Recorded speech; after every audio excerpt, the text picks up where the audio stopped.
बरं ठीक आहे. तर मित्रांनो, आपण गेल्या वेळेस ऑड फंक्शन आणि इव्हन फंक्शन हा प्रकार बघितला होता आणि दोन्हीवर असलेल्या इंटिग्रलचा विचार केला होता आपण. तर ऑड फंक्शन आणि इव्हन फंक्शनच्या बाबतीत आपली एक डेफिनेशन झाली होती, की एकदा रिकॉल करून दाखवतो मी तुम्हाला, की एफ ऑफ मायनस एक्स हे मायनस चिन्ह जर फंक्शन खाऊन टाकत असेल, लेट मी प्रेझेंट इट नाव. प्रत्येकाला आवाज येतोय माझा? Can you here me clearly? कोणीतरी ऑडिओ चालू? ओके. प्रेझेंटेशन पण दिसतंय का सांगा मला. नाव ओके फाईन. तर ही डेफिनेशन आपण बघितली होती ऑड फंक्शन आणि इव्हन फंक्शनच्या बाबतीतची, की एफ ऑफ मायनस एक्स हा जर मायनस चिन्ह फंक्शन खाऊन टाकत असेल आणि मग नुसताच एफ ऑफ एक्स सोडत असेल, तर this kind of function is called as even function. हे आपण बघितलं होतं. मी तुम्हाला ग्राफच्या द्वारे पण दाखवलं होतं. आता परत एकदा त्या ग्राफचं रिकॉलिंग मी काय करणार नाही. F of minus x if it is equal to minus of f of x, म्हणजे हे बघा, हे फंक्शन कसं आहे, हे मायनस चिन्ह खात नाही बरं का, हा सोडून देतो मायनस चिन्ह परत. जर असं असेल तर त्या फंक्शनला काय म्हणतो आपण? Odd function. ऑड फंक्शन, ठीक आहे. मग इव्हन फंक्शन आणि ऑड फंक्शन या दोन्हीच्या डेफिनेशन आपल्याला माहीत असल्यामुळं आता त्या दोन्हीचा वापर करून आपल्याला ह्या इंटिग्रेशनचं हे जे आहे, की जर तो इव्हन असेल तर हा मायनस ए टू ए न घेता नुसताच 0 टू ए घ्यायचा आणि मग त्या एरियाला डबल करायचं. हे कशाच्या बाबतीत? इव्हन फंक्शनच्या बाबतीत. आणि मग जर हा ऑड फंक्शन असेल तर दोन्ही एरियाज, एक पॉझिटिव्ह एरिया एक निगेटिव्ह एरिया, दोन्ही एरियाज काय होतात? कॅन्सल होतात आणि आपल्याला काय मिळतो? 0 मिळतो. तर ही जी प्रॉपर्टी आहे ही आपल्याला प्रूव्ह करून द्यावी लागेल. म्हणजे they will ask this may be for 3 or 4 marks in exam. आता कन्सिडर, पहिला भाग जो आहे तो कन्सिडर करूया आपण. याच्यामध्ये हा जो काय दिलेला आहे आपल्याला इथं मायनस ए टू ए दिलेला आहे, त्याचे दोन तुकडे पाडू पहिल्यांदा आपण. आता हा मायनस ए आहे, त्यानंतर ए आहे. आता मायनस ए पासून ए कडे जात असताना मध्ये शून्य लागतो आपल्याला, त्या झिरोचा वापर करूया आपण. मायनस ए टू 0 म्हणूया आणि मग 0 टू ए म्हणूया त्याला आपण. तर minus a to 0 f of x आणि मग 0 to a f of x हे दोन तुकडे झाले. मग पहिल्या तुकड्याला नाव देऊ आपण I1 हे नाव देऊ. पहिला हा इंटिग्रेशन 1 आणि दुसरा हा इंटिग्रेशन 2. आता जर विचार केला आपण तर हा जो भाग आहे बघा, बघू आतमधला जो आहे एफ ऑफ एक्स, इथं सगळीकडे एफ ऑफ एक्स हा तसाच ठेवलेला आहे, फक्त याचे लिमिट्स आपण बदललेले आहेत. तर त्यापैकी हा भाग 0 टू ए, बघा बरं का मी काय करतोय ते, हा 0 टू ए जो आहे तो इथं परत एकदा अपिअर होतोय आपल्याला. म्हणजे हा भाग मला याला हात लावायचा नाही. आय वोंट टच दिस. मी याला हात लावणार नाही. मी जे काय बदल करणार आहे तो I1 मध्ये बदल करायचा आहे मला. हा मायनस ए टू 0 आहे, मला 0 टू ए मध्ये त्याचं रूपांतर करायचंय. त्यामुळे फक्त आणि फक्त I1 चा विचार करणार. आणि फक्त I1 चाच विचार का करतोय? कारण की I2 मध्ये जे लिमिट्स आहेत ते याच्या लिमिट सारखेच आहेत. म्हणजे 0 टू ए सारखेच याचे पण लिमिट आहेत. त्यामुळे मी I2 मध्ये काही बदल करणार नाही. Okay, so will consider I1 and we will go ahead with it. हा झाला आपला I1. This is I1 actually. I1 जो दिलेला आहे तो काय? Minus a to 0 f of x dx आहे. मग एक छोटंसं सबस्टिट्यूशन मी इथं करणार आहे. एक्स ची किंमत काय ठेवूया? मायनस टी अशी ती किंमत ठेवूया. त्यानंतर याचा डेरिव्हेटिव्ह काढता येईल आपल्याला. डीएक्स ची किंमत काय मिळेल मला? Dx is equal to t चा डेरिव्हेटिव्ह हा मायनस डी टी मिळेल आपल्याला, मायनस डी टी. त्यानंतर when x is equal to, आता हे जे लिमिट्स आहेत तुम्हाला किंवा याच्या आधी पण या प्रकारचं डिस्कशन आपण केलेलं आहे. These limits are for x, but when I substitute I will get the integration with respect to t, and for that I need to find the limits of t, not just x.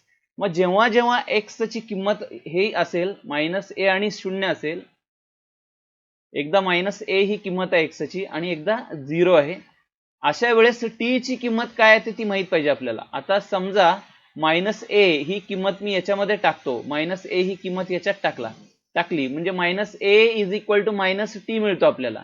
म्हणजेच T is equal to काय आला? ए आला. याचा अर्थ काय झाला? जेव्हा ए ची किंमत ही मायनस ए आहे त्यावेळेस टी ची किंमत ही ए आहे.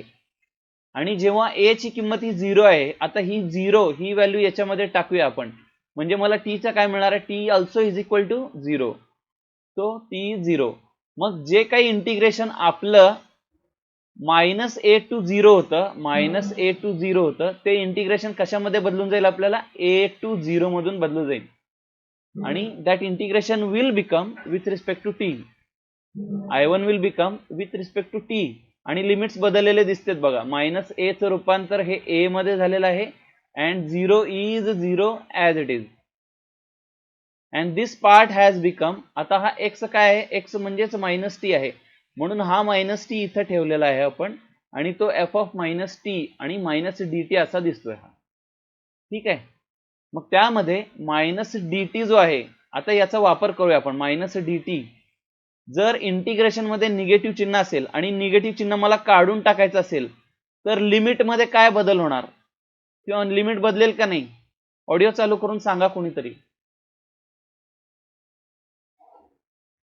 हा सर. लिमिट बदलणार का हेच राहणार? चेंज होणार सर. काय होणार लिमिट चेंज होऊन? 0 to a. 0 to, आता a to 0 आहे, त्याचं रूपांतर कशामध्ये होणार, 0 to a मध्ये होणार. हा मी चिन्ह तो नाही का काढून किंवा हे ऍब्सॉर्ब करून घेतल्यावर का चिन्ह, हे खरं नाही यायला पाहिजे एकदा चिन्ह. हा ठीक आहे, एक मिनिट. पुढच्या स्टेप मध्ये ते घेतलेलं आहे, म्हणजे इथं प्रॉपर्टी वापरलेलं आहे, ते निगेटिव्ह चिन्ह त्याला दिल्यामुळे हा a to 0 चं रूपांतर 0 to a मध्ये झालेलं आहे, आणि मग f of t dt असं दिसतंय आपल्याला. इथं मी प्रॉपर्टी वापरला म्हणून प्रॉपर्टी. आता हे काय बरं का, ही लिहायची पद्धत आहे. हे सेफर साइड मध्ये कधी कधी काय होतं, आपल्याला प्रॉपर्टी नंबर 1 आहे का, प्रॉपर्टी नंबर 2 आहे का, प्रॉपर्टी नंबर 3 आहे, हे आपण नाही का आठवत नाही. त्यामुळे नुसतं एवढंच लिहिलं तरी चालणार आहे बरं का. बाय प्रॉपर्टी एवढंच म्हणायचं, कितवी प्रॉपर्टी म्हणून आपण स्वतः अडकायचं नाही त्याच्यामध्ये. This is a safer way of writing it. एक्झामिनरला फुल केल्यासारखं येते काम. I1 इज इक्वल टू, मग आता हा जो आहे 0 to a मिळालेला आहे, आतमध्ये f ऑफ -t मिळालेला आहे आणि dt आहे. मग ज्या ठिकाणी t आहे त्या ठिकाणी डिरेक्टली x लिहू शकतो आपण. त्याच्याने काय इंटिग्रेशन मध्ये बदल होत नाही. ही सुद्धा एक प्रॉपर्टीच आहे, x चं रूपांतर t मध्ये करू शकतो, ही प्रॉपर्टी आहे. मग आता हे झालं. आता हे थर्ड इक्वेशन मिळालेलं आहे, ते आपण पहिल्या इक्वेशन मध्ये टाकू, म्हणजे I1 ची जी मिळालेली किंमत आहे त्या मूळ इक्वेशन मध्ये टाकू, आणि मग हे बेरजेमध्ये होणार. I1 प्लस I2 दोघांची बेरीज करून मला I मिळाला होता. मग I मध्ये हा I1 ची तर ही किंमत आहे, I2 ची किंमत काय होती, ती आहे तशीच आहे. काय होणार आहे, I2 ची किंमत काय होती, 0 to a होती, f of x होता तिथं.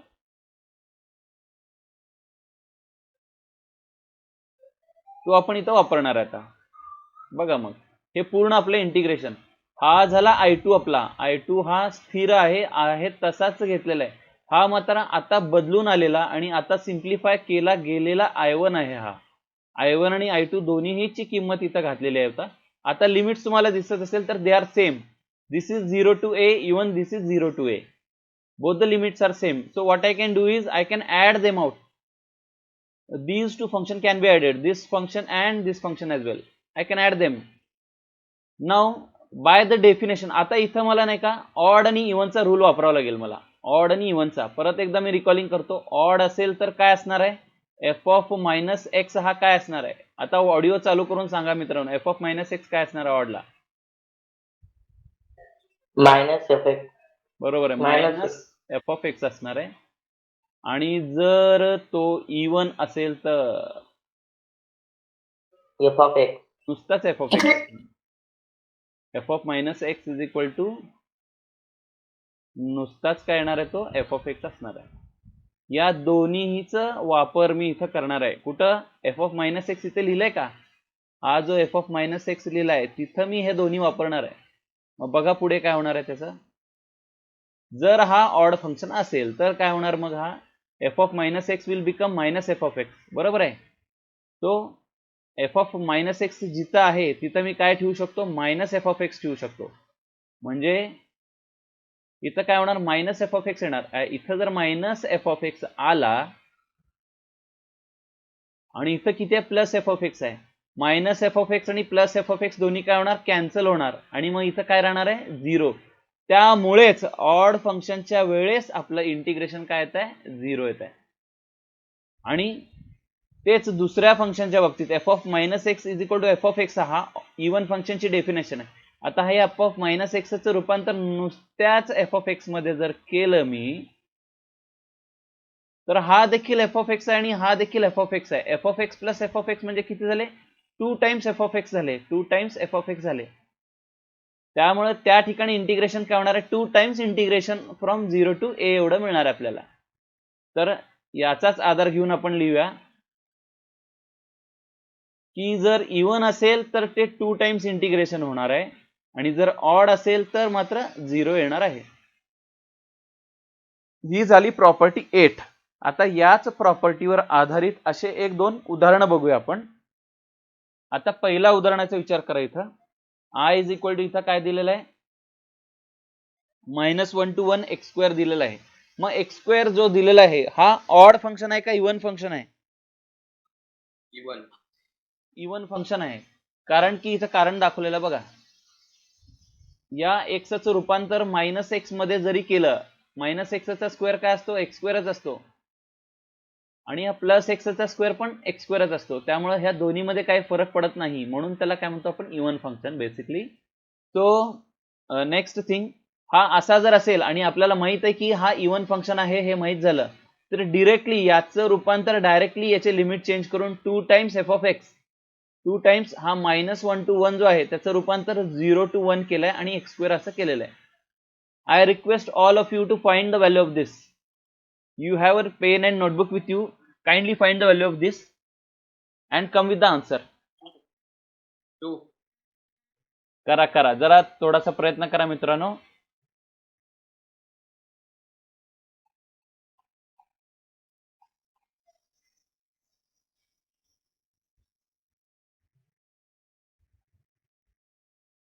सर.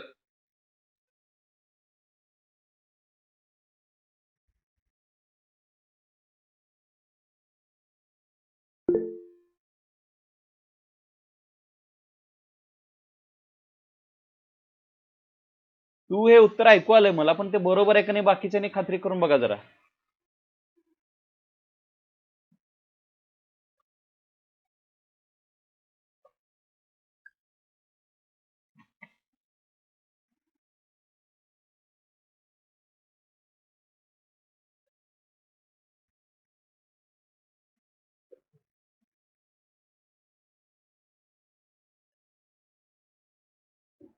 चला, आणखीन कोणाला उत्तर मिळालं असेल तर सांगा चॅट बॉक्स मध्ये. नाही का टाकत बसू नका, त्याच्याकडे काय मी लक्ष देणार नाही. कोणतरी 2 म्हणलेलं आहे.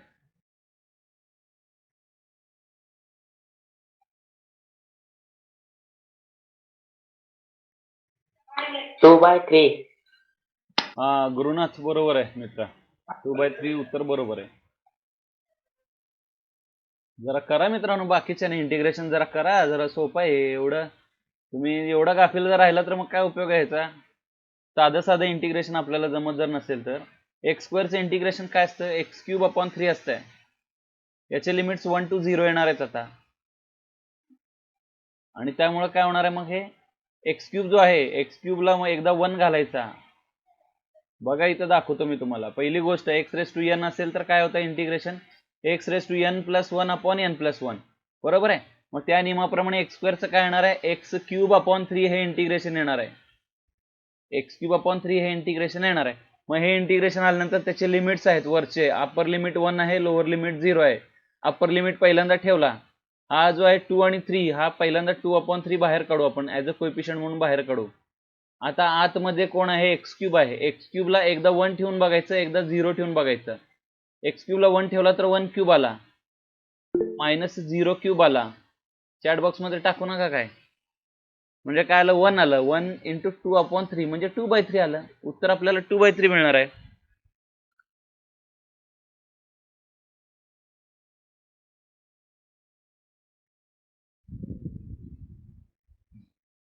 ठीक आहे, पुढे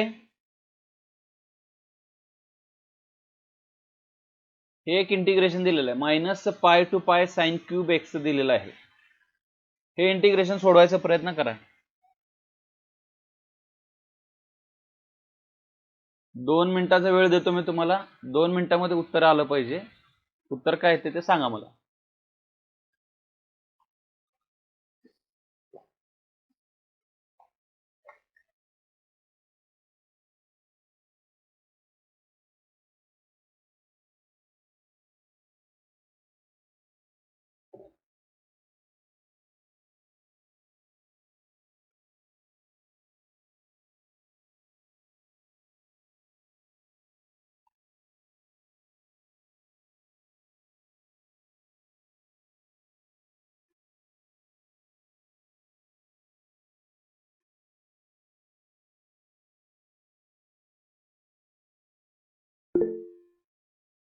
सुशांत बरोबर आहे.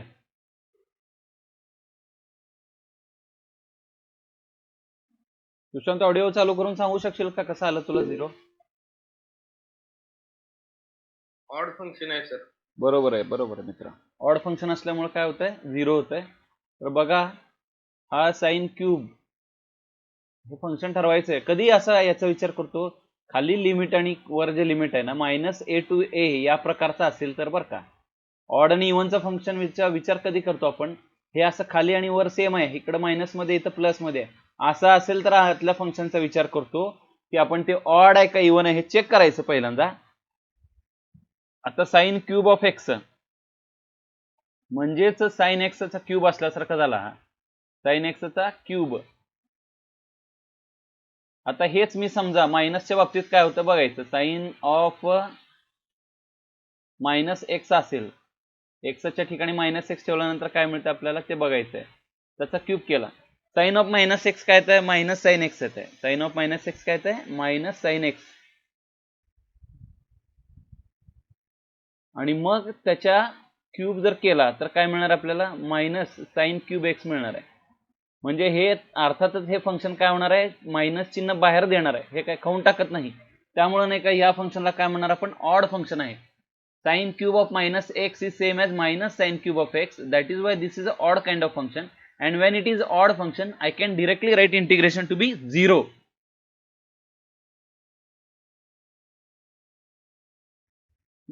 हा ऑड फंक्शन असल्यामुळे हे डायरेक्टली 0 लिहायचं.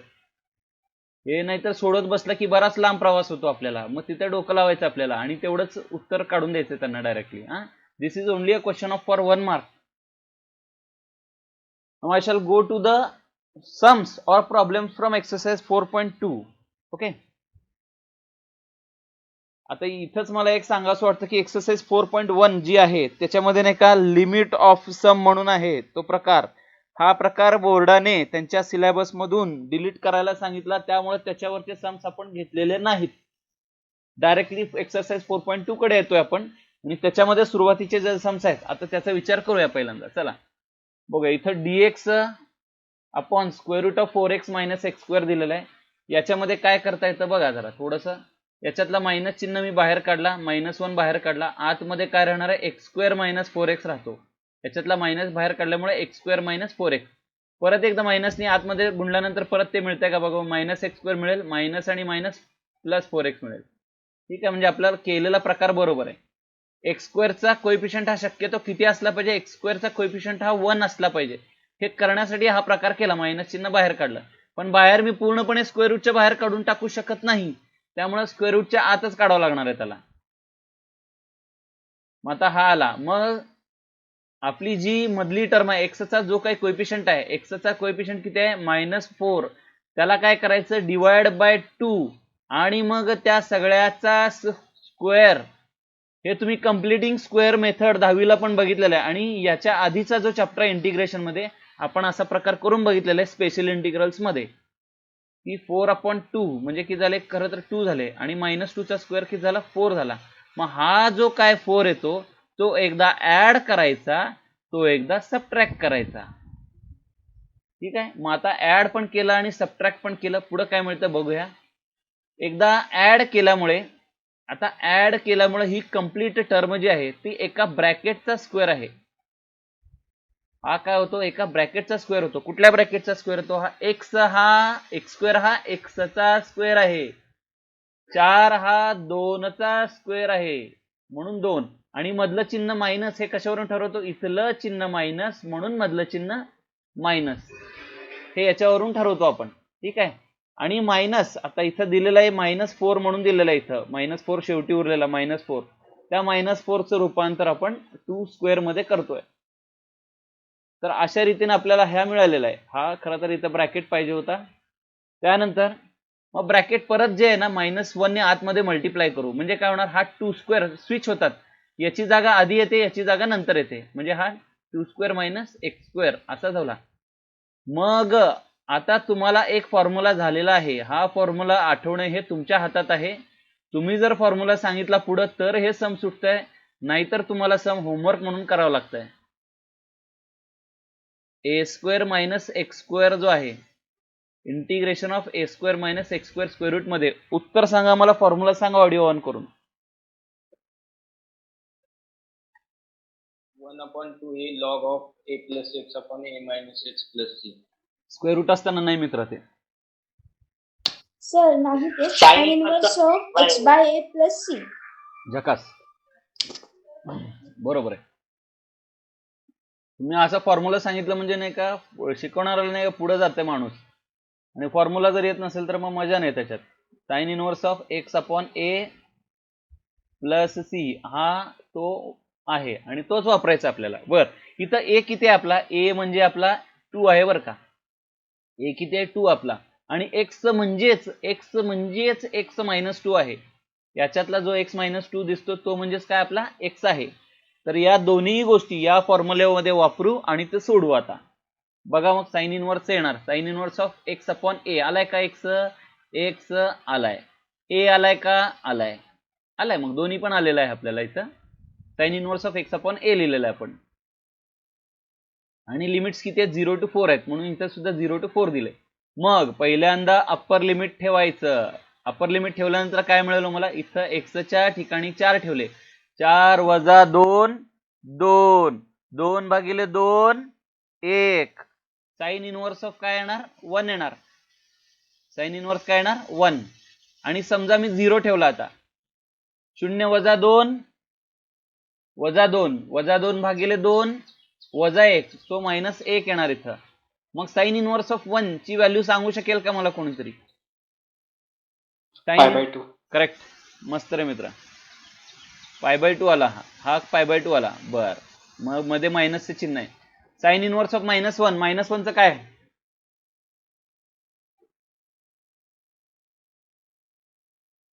Sign inverse of -1 3π/2.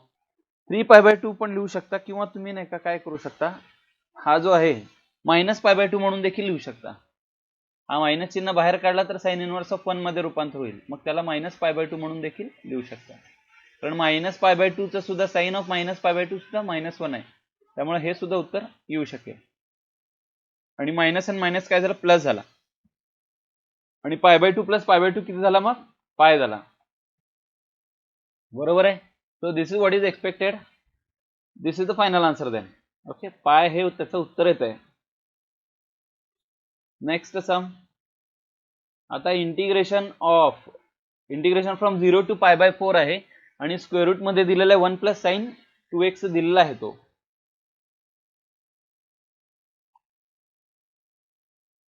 मग त्याच्यामध्ये बघा आता 1 प्लस साइन 2x चा फॉर्म्युला माहित आहे का कोणाला? ऑडिओ चालू करून सांगता येईल का directly formula? 1 plus sine 2x ला फॉर्म्युला आहे अस्तित्वात. डायरेक्टली सांगता येईल का कुठला फॉर्म्युला वापरतो आपण? 1 प्लस साइन 2x ला 1 प्लस कॉस 2x ला आहे का फॉर्म्युला डायरेक्टली? हो. 1 प्लस कॉस 2x ला 1 प्लस कॉस 2x चा 2 कॉस स्क्वेअर एक्स आहे. पण इथं साइन नाही, आपलं सॉरी कॉस नाही, इथं साइन आहे. 1 प्लस साइन 2x चा आठवतो का कोणाला? Sir cos x plus sin x whole bracket square. झकास, क्या बात आहे, व्हेरी गुड. हा जो फॉर्म्युला आहे याचं लक्षात ठेवा मित्रांनो. हा आहे ना, हा बऱ्याच मुलांना माहित नसतो. cos x plus sin x. मला वाटतं गेल्या वर्षी ट्रिग्नोमेट्री आमच्याच हातून झालेली आहे. त्यावेळेस आम्हाला चांगलं आठवतंय की आम्ही हे दिलं होतं तुम्हाला. तुम्ही त्याचं काय लोणचं घातलं का काय केलं ते तुम्हालाच माहित आहे. cos x plus sin x whole bracket square म्हणजेच हा फॉर्म्युला आहे. आणि इथं जर मायनस असेल तर इथं मायनस येणार. कुठंतरी लिहा मित्रांनो हे. 1 plus sine 2x is equal to cos x plus sine x whole bracket square आणि 1 minus sine 2x is equal to cos x minus sine x whole bracket square. हे वहीमध्ये लिहून घ्या आणि नाही का पाठांतरात जे फॉर्म्युले करताना त्या फॉर्म्युलेमध्ये हे ऍड करा. परत एकदा विचारल्यानंतर सांगता आलं पाहिजे प्रत्येकाला. असं आता जसं एकाने दुसऱ्याने सांगितलंय तसं सगळ्याला सांगता आलं पाहिजे. 1 प्लस साइन 2x म्हणजे काय? Cos x plus sine x whole bracket square. जर प्लसच्या ऐवजी मायनस असेल तर फॉर्म्युल्यामध्ये देखील मायनस येणार.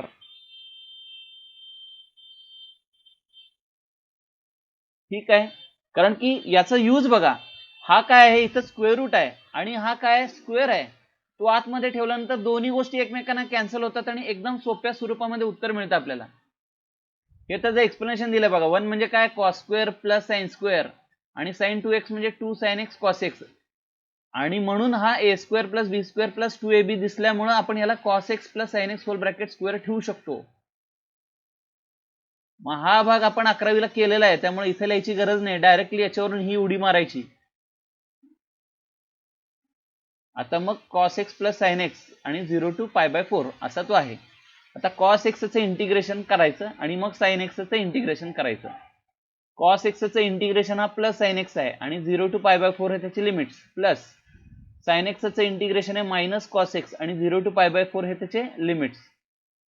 मग sin x ला पहिल्यांदा काय ठेवणार आपण π/4 ची व्हॅल्यू अप्पर लिमिटची व्हॅल्यू घालू नंतर लोअर लिमिटची व्हॅल्यू घालू. इथं देखील पहिल्यांदा अप्पर लिमिट टाकू नंतर लोअर लिमिट टाकू. बरं इथं काय होतं ते बघा. पहिल्यांदा साइन ऑफ π/4 येईल आणि साइन ऑफ 0 येणार आहे हा प्लस पुढे मायनस आहे मायनस चिन्हा सहित ठेवलं मी आहे तसं त्याला minus cos of π/4 minus cos of cos 0 येणार तो. या सगळ्याचं सिम्प्लिफिकेशन काय काय होणार आहे ते शांतपणे व्यवस्थितपणे बघा आहे. साइन ऑफ π/4 हा काय असतो 40 डिग्री 45 डिग्री 1/√2 साइन 0 0 असल्यामुळे तो भाग कॅन्सल झाला. परत प्लस आहे आणि परत मायनसचं चिन्ह आहे त्यामुळे इथं मायनस राहणार आहे. मायनस हा cos of 45 degree is also 1/√2 but with the negative sign. Hence this positive and this negative sign will get cancelled for sure. Now there is minus sign 2 times. Minus and minus will make it plus. याचा काय होणार आहे plus होणार आहे. And cos of 0 is nothing but 1. So this is 1. So finally what I get is this part is equal to 1. Okay. This is how we solve the sum from 4.2. Now next part. इथं दाखवलेला आहे बघा बघू हा 0 to π/2 sin raised to 4x dx असा दिलेला आहे. 0 to π/2 sin raised to 4x ला त्याचं रूपांतर हे फोर्थ पॉवर आहे. ही काय आहे फोर्थ पॉवर आहे. फोर्थ पॉवर म्हणजे मी स्क्वेअरचा स्क्वेअर करणार आतमध्ये साइन स्क्वेअर लिहिणार आणि मग त्याचा स्क्वेअर करणार. साइन स्क्वेअरचा स्क्वेअर केल्यासारखा झाला तो. पण साइन स्क्वेअर साठी काय फॉर्म्युला वापरतो आपण साइन स्क्वेअर साठी काय फॉर्म्युला वापरतो सांगा बघू. इंटिग्रेशन मध्ये इंटिग्रेशन ऑफ साइन स्क्वेअर काढल्यानंतर हे काढताना कुठला फॉर्म्युला वापरतो आपण साइन स्क्वेअर काढायचं असेल तर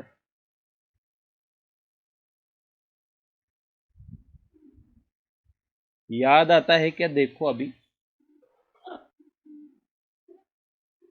साइन स्क्वेअरचं इंटिग्रेशन कसं काढतो आपण. इंटिग्रेशन याच्या आधीचा चॅप्टर पहिली किंवा दुसरी एक्सरसाइज जास्तीत जास्त त्याच्यामध्ये झालंय हे साइन स्क्वेअर कॉस स्क्वेअर अशा प्रकारचे इंटिग्रेशन काढलेले आहेत आपण. ते करण्यासाठी कोणाचा वापर करतो आपण 1 मायनस cos 2x/2. करेक्ट. तो फॉर्म्युला माहित पाहिजे मित्रांनो. हा आता एकाने जे सांगितलेलं आहे त्यांनी हा फॉर्म्युला माहित पाहिजे आपल्याला. हा जो आहे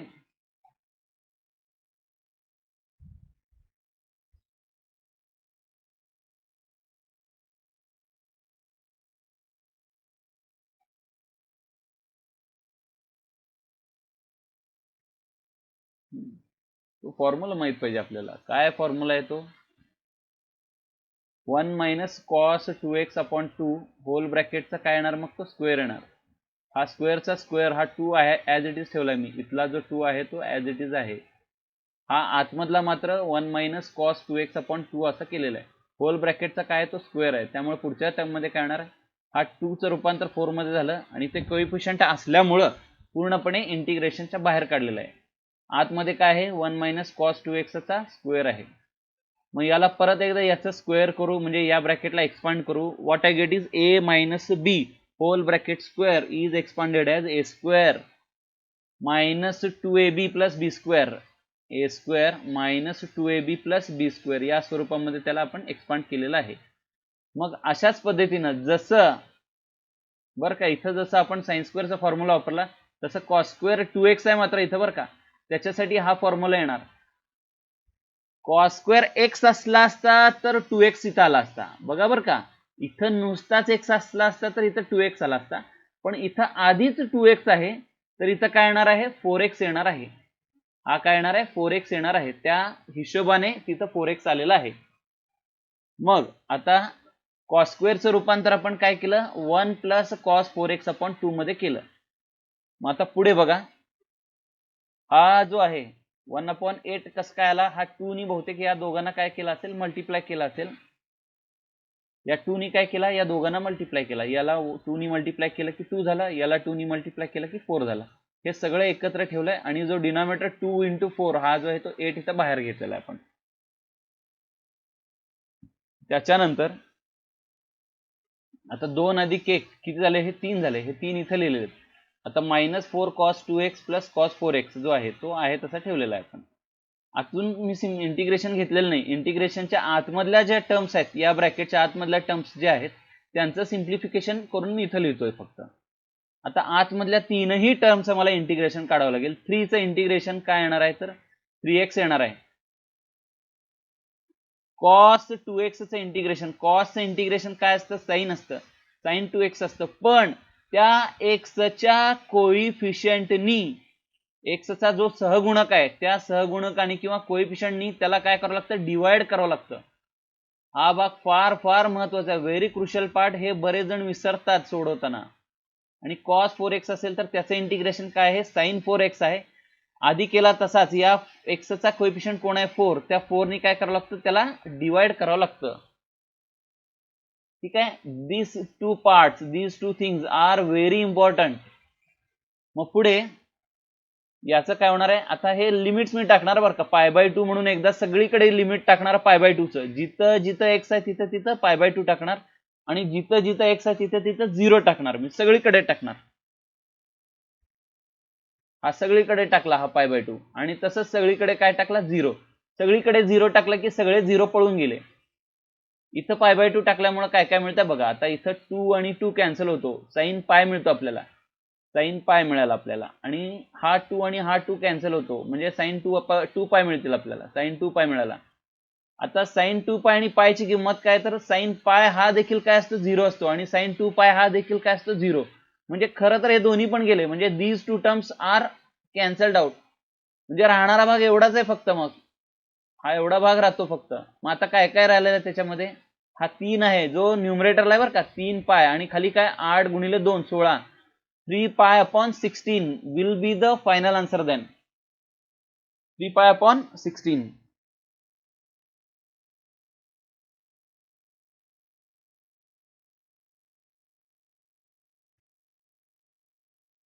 मग आता पुढचा सम बघूया आपण. x tan inverse of x असं दिलेलं आहे. We use here by parts, म्हणजे बाय पार्टचा रूल आपण इथं वापरणार आहे. बाय पार्टचा रूल काय आहे एकदा रिकॉलिंग करूया त्या बाय पार्ट्सच्या रूलचं, की u × v अशा कंडिशन मध्ये आपण बाय पार्ट्स वापरतो. u × v जर असेल तर एकदा काय करायचं, u तसाच, u काय करायचा आहे तसाच ठेवायचा. अरे बाबा, u तसाच integration of v minus integration of v मात्र तसेच आता, आणि या u चा मात्र डेरिव्हेटिव्ह घेणार, डेरिव्हेटिव्ह ऑफ u, आणि मग या सगळ्याचं इंटिग्रेशन घ्यायचं आपल्याला. येतंय का लक्षात आणखीन एकदा, फिर से u तसाच इंटिग्रेशन ऑफ v आणि मग इथं u चा डेरिव्हेटिव्ह, आणि हा जो इंटिग्रेशन ऑफ v काढलेला पार्ट आहे हा ऍज इट इज इथला उचलून इथं ठेवलेला आहे मी.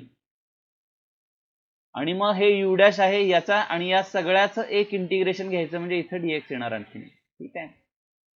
तर आता याच्यामध्ये हे सोडवत असताना u कोणाला म्हणायचं आणि v कोणाला म्हणायचं याच्यासाठी एक रूल आहे, तो म्हणजे LIATE.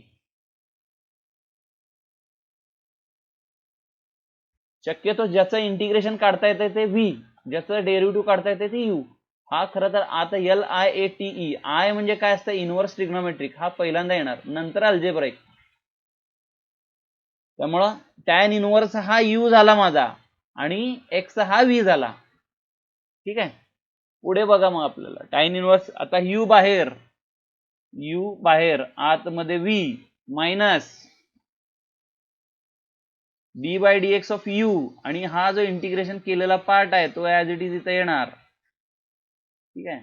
आणि मग सगळ्याच लिमिट घेतलं तर चालतं, एकदम शेवटी घेतलं तरी चालतं, हे इथं लिहायची गरज नाही खरं तर. आता बघा हे जे आहे हे लिमिट्स आलेले आहेत आपल्याला, tan inverse of x x²/2. आता हे जे आहे ते सगळ्याचे लिमिट्स येणार बघ काय, ह्या सगळ्यालाच लिमिट येणार आहे. असं वाटतं की हा फक्त इंटिग्रेशन एक्सचाच काढला त्यामुळे x²/2 चंच लिमिट घेऊ, असं नाही. लिमिट्स घेतले की सगळ्या एक्सचं रूपांतर आपल्याला नंबरमध्ये व्हायला पाहिजे, त्यामुळे याला सगळ्याला ब्रॅकेट टाकायचा. इथं सुद्धा बरेच जण चुकतात किंवा विसरतात किंवा लक्षात येत नाही बऱ्याच जणांचा. मी काय म्हणतो ते लक्षात आलंय का बघा. हा जरी आपण इंटिग्रेशन फक्त आणि फक्त एक्सचा घेतला असेल आणि याचं उत्तर x²/2 आलं, तर मी फक्त x²/2 चं लिमिटच घेत नाही, तर या सगळ्याच लिमिट घ्यायला लागलोय, हे लक्षात ठेवा. या दोन्हीही टर्मला मिळून लिमिट काढणार आहे मी इथं, ठीक आहे. So I hope you all get this. Minus आता tan इनवर्सचं जे काय डेरिव्हेटिव्ह आहे तो आहे 1/1 + x² आहे. याचं जे लिमिट आलेलं आहे ते x²/2 आलेलं आहे आणि मग सगळ्याचं मिळून लिमिट घेणार आहे मी, त्यामुळे म्हणूनच म्हणलं की हा 1 to 0 हा इथं नाही लिहिला तरी चालला. मग आता इथं पुढं काय काय होतं बघूया. आता इथं लिमिट्स घेऊ शकतो आपण. बरं, इथल्या लिमिटचा विचार करूया. पहिल्यांदा काय काय होणार. पहिल्यांदा ज्या ज्या ठिकाणी x आहे त्या त्या ठिकाणी 1 ठेवला आणि नंतर दोन्ही ठिकाणी काय ठेवणार मी 0 ठेवणार, ठीक आहे. मला वाटतं 0 इथं ठेवला तर 0चा स्क्वेअर 0, tan इनवर्स ऑफ 0 0, त्यामुळे 0 असून काय उपयोग नाही, त्या 0नी सगळं 0 येणार आहे, ठीक आहे. 1 असल्यावर मात्र काय फरक पडणार आहे, तो 1 इथं ठेवल्यानंतर मात्र फरक पडणार आहे.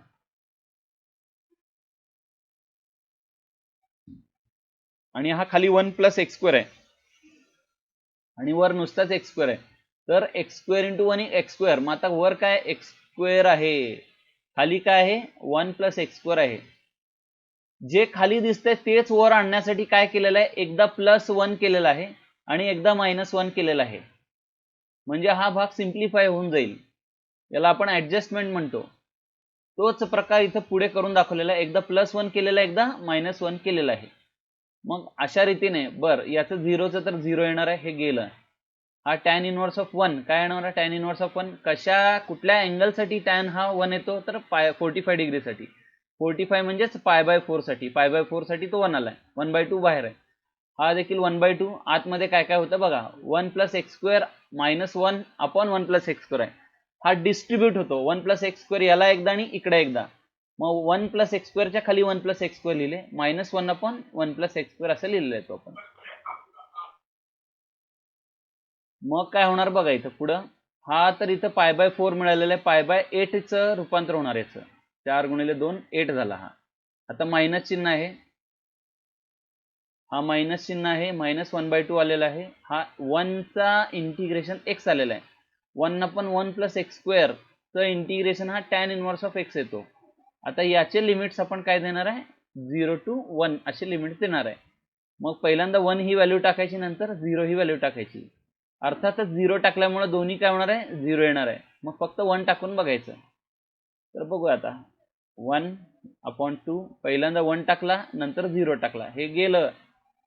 1 टाकल्यामुळे काय काय राहतं बघूया फक्त. tan इनवर्स ऑफ 1 काय, it is π/4. tan inverse of 1 काय आहे, π/4. हा पार्ट 0 आलेला आहे आणि हा 1 आहे तसा लिहिलेला आहे इथं. पुढं काय मिळतं बघा, हा 1/2 ने 1/2 ने आतमध्ये मल्टिप्लाय केला, 1/2 आला. या 1/2 ने π/4 ला मल्टिप्लाय केला, हा π/8 आला. π/8 आणि π/8 दोन वेळा दिसतात, म्हणजे त्याचं रूपांतर काय होणार, π/4 - 1/2 हा असा मिळतो आपल्याला, ठीक आहे. तर हा भाग झाल्यानंतर तुम्हाला होमवर्क साठी म्हणून काही उदाहरणं आहेत, ही उदाहरणं लिहून घ्या तुम्ही.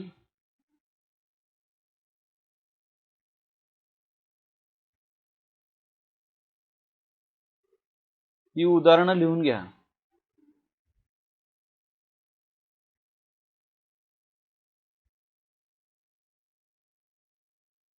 होमवर्क म्हणून जी उदाहरणे ते तुम्हाला करायची आहेत, हे पूर्ण ही जी पीपीटीची PDF आहे ही ग्रुपवर टाकणार आहे मी, ते बघून केलं तर चालेल. आणि सध्या आत्ता पुरतं म्हणून 5 मिनिटासाठी हे पहिलं उदाहरण सोडवा, सगळ्यांनी सोडवायचं आहे. Very easy sum, everyone has to solve this and get the answer. हा फार सोपा प्रकार आहे, हा सोडवून दाखवा. पहिला जे आहे त्याचं उत्तर काढून दाखवा. याचं इंटिग्रेशन, याचं इंटिग्रेशन, याचं इंटिग्रेशन आणि लिमिट ठेवायचे 2 to 3. याचं उत्तर लगेच मिळेल आपल्याला. वी विल सॉल्व दिस नाव. एक 5च मिनिटं उरलेले आहेत. नवीन भागाला मी काय सुरुवात करणार नाही.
आन्सर आला असेल तर सांगा कोणीतरी.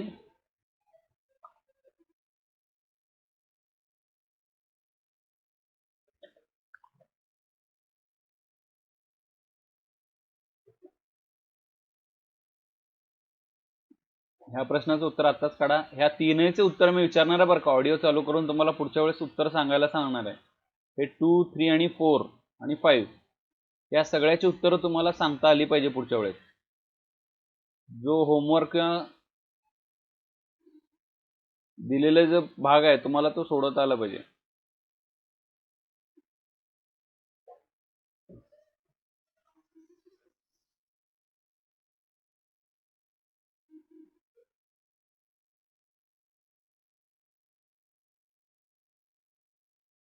ऑडिओ चालू करून सांगता येईल का कोणाला उत्तर जर आलं असेल तर.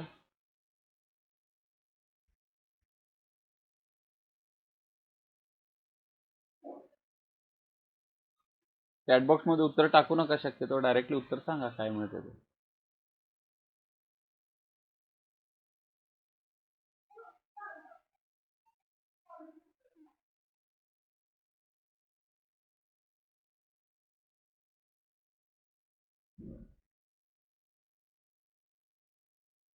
ठीक आहे, बघा आता. हा मी सोडवतोय. जर तोपर्यंत सुचलं तर उत्तर सांगायचं तर ऑडिओ चालू करून करू शकता बरं का. मी तर फक्त सोडून दाखवतोय असं. x² x³ plus